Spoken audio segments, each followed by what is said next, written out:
29 তারিখের প্রোগ্রাম নিয়ে আপনাদের কেমন উচ্ছ্বাস?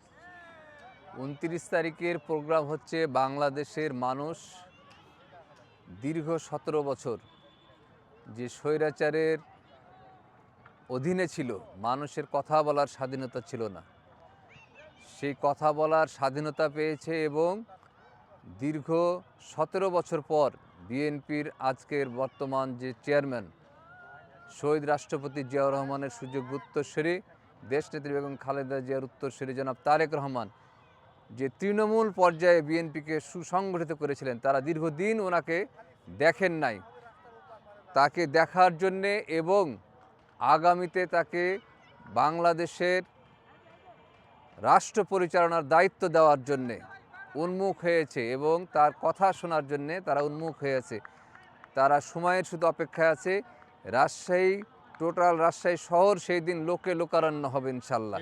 আপনারা সেদিন দেখতে পাবেন যে বাংলাদেশের মানুষ, বাংলাদেশের যুব সমাজ, বাংলাদেশের ছাত্র সমাজ, বাংলাদেশের তরুণ সমাজ শহীদ রাষ্ট্রপতি জিয়াউর রহমানের যে সুযোগ্য উত্তরসূরি জনাব তারেক রহমানকে কী পরিমাণ ভালোবাসে এবং আজকে বাংলাদেশের মানুষের কাছে একটা আবেগে পরিণত হয়েছে তারেক রহমান।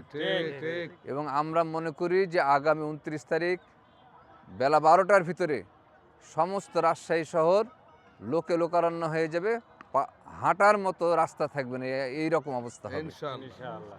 জেলা বিএনপির এই বিষয় নিয়ে কেমন চলাফেরা চলছে? আমাদের জেলা বিএনপির এই বিষয় নিয়ে সমস্ত প্রস্তুতি সম্পন্ন।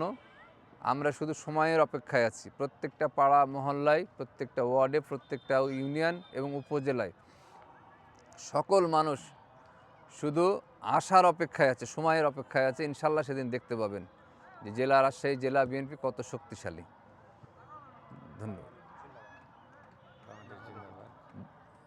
আমরা আজকের এই আপনাদের মধ্য দিয়ে আমাদের রাজশাহী জেলার সকল ইউনিটের সকল নেতৃবৃন্দকে এবং বিএনপির সকল শুভাকাঙ্ক্ষী, সকল সমর্থক এবং সকল সদস্যকে আমরা আহ্বান জানাবো আগামী 29 তারিখ সকাল 10টার ভিতরে এই হাই মাদ্রাসামুখী তারা মার্চ করবে এবং এই জনসভাকে জনসমুদ্রে পরিণত করবে।